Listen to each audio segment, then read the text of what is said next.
اعوذ باللہ من الشیطان الرجیم بسم اللہ الرحمن الرحیم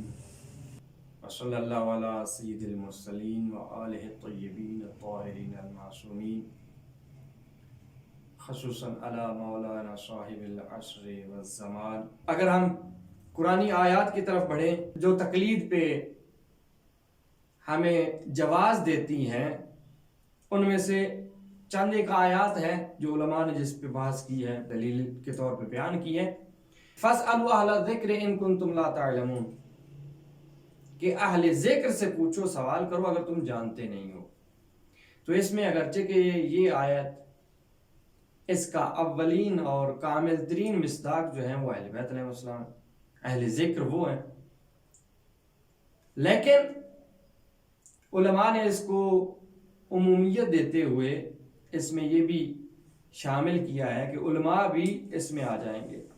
چلیں ہم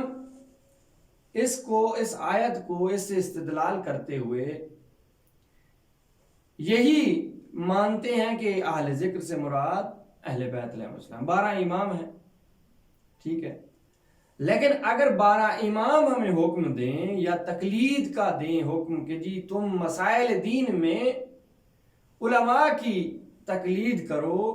ان کے پیچھے چلو، ان کی بات مانو، تو پھر اس آیت کے ذریعے ہم یہی کہہ سکیں گے کہ خدا نے تو ہمیں 12 کے پیچھے چلنے کا حکم دیا، لیکن 12 نے اپنی غیبت میں،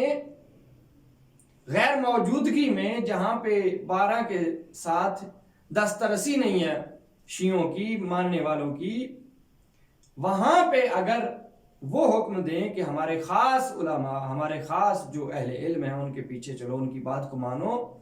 تو پھر یہی آیت تقلید کے جواز کے لیے بھی ثابت کر سکتی ہے، ہو سکتی ہے۔ اور اس کے بارے میں انشاءاللہ جب روائی ادلہ ہوں گی تو اس میں عرض کیا جائے گا۔